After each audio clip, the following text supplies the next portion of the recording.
L'interlocutrice, c'est Makini Tchameni, l'épouse américaine de Djeckam Tchameni, figure de l'opposition camerounaise, cofondateur du mouvement pour la démocratie et l'interdépendance et co-initiateur avec Anissé Ekane de l'Union pour le changement qui a choisi Issa Chiroma Bakary comme candidat consensuel de l'opposition quelques semaines avant le scrutin du 12 octobre dernier. Djeckam Tchameni a été arrêté ce samedi 25 octobre par des hommes armés sans mandat et conduit vers une destination inconnue.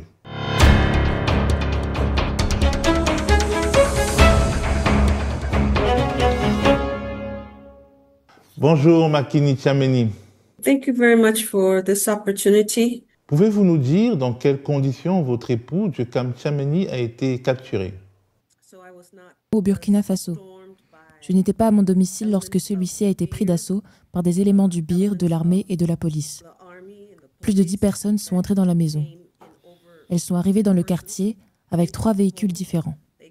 Elles ont forcé l'entrée de notre maison ainsi que de notre école, puisque l'école se trouve dans le même complexe.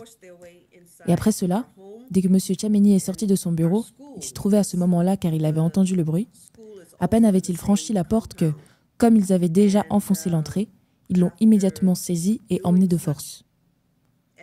D'autres éléments sont restés sur place, fouillant, cassant et jetant des affaires dans le bureau, la maison et l'école.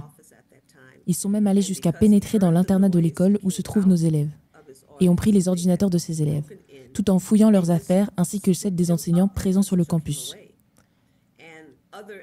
Ils sont même allés jusqu'à pénétrer dans l'internat de l'école où se trouvent nos élèves et ont pris les ordinateurs de ces élèves, tout en fouillant leurs affaires ainsi que celles des enseignants présents sur le campus, dont ils ont également saisi les ordinateurs. Ils ont aussi emporté l'ordinateur de M. Tchameni. Ils ont pris tous les modems que nous avions à l'école, ce qui signifie que nous n'avons désormais plus accès à Internet dans l'établissement.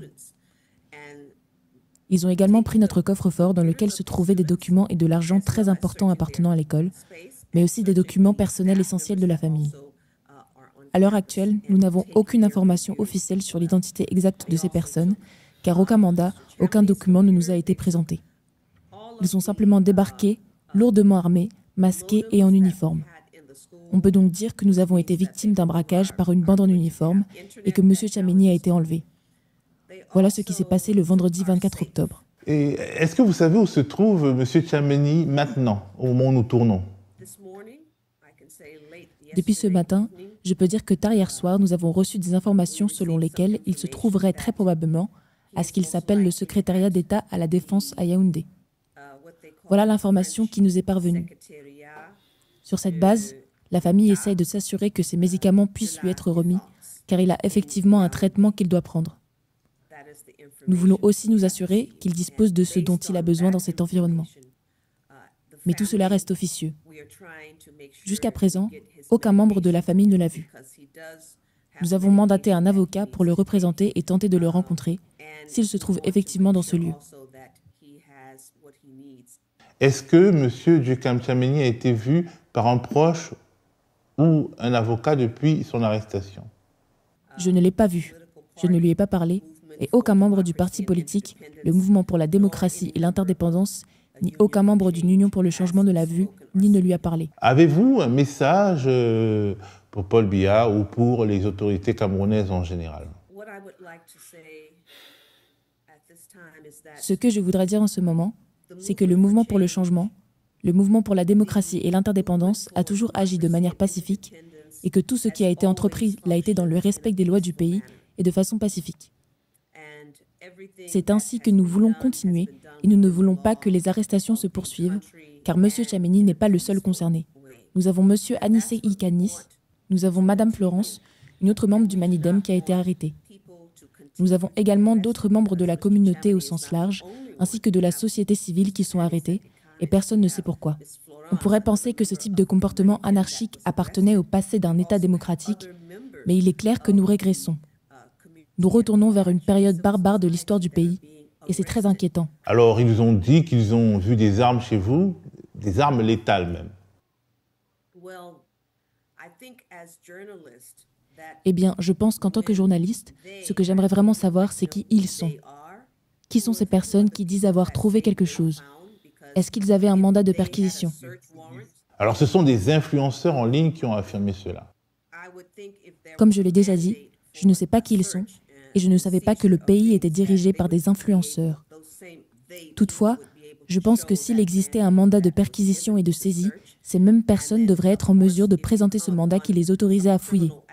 Et bien sûr, si vous découvrez une activité criminelle, au lieu de déplacer ces éléments, vous filmez immédiatement là où vous les trouvez.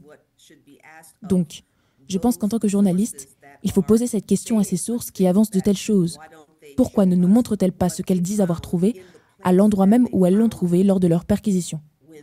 Pourquoi ne nous montrent-elles pas non plus les ordres qui leur auraient été donnés pour agir de la sorte dans le domicile d'un citoyen privé? Et je pense que, si elles ne peuvent pas produire ce mandat, alors nous ne sommes pas face à une structure légale. Nous sommes face à des voleurs, car j'ai personnellement déposé plainte auprès des services de sécurité américains en déclarant que j'avais été victime d'un cambriolage. Notre maison a été cambriolée par des individus armés, masqués, en uniforme. Ils n'ont fait aucune annonce, ne se sont pas présentés, n'ont pas dit qui ils étaient.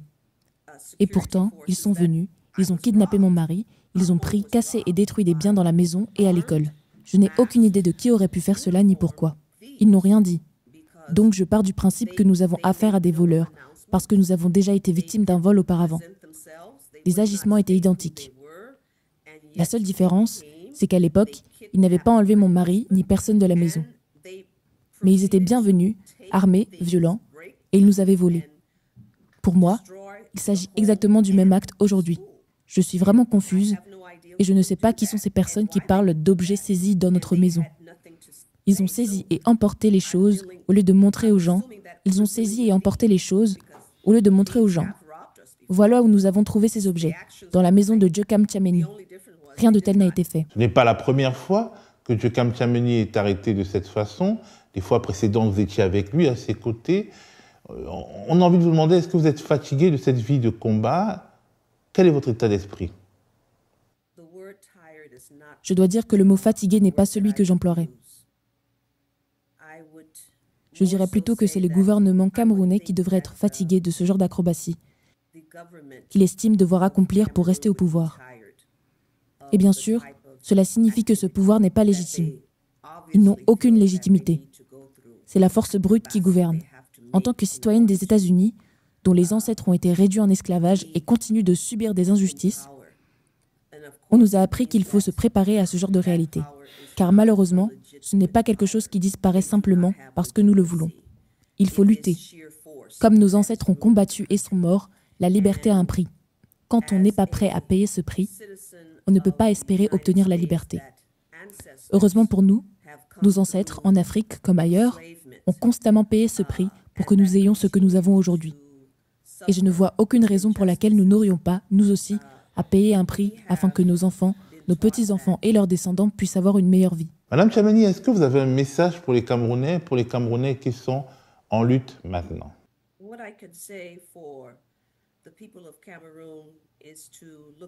Ce que je peux dire au peuple camerounais, c'est de regarder autour de lui. Je suis actuellement au Burkina Faso, où le peuple a décidé de ce qu'il voulait en matière de leadership, de la manière dont il voulait vivre en tant que peuple, de la façon dont il voulait exercer sa souveraineté, agir par lui-même et être autosuffisant. Ici, la souveraineté est réelle. Ce n'est pas quelque chose qu'on leur a donné. C'est quelque chose qu'ils ont pris. Et c'est cela, la liberté. Ce n'est pas quelque chose qu'on vous accorde.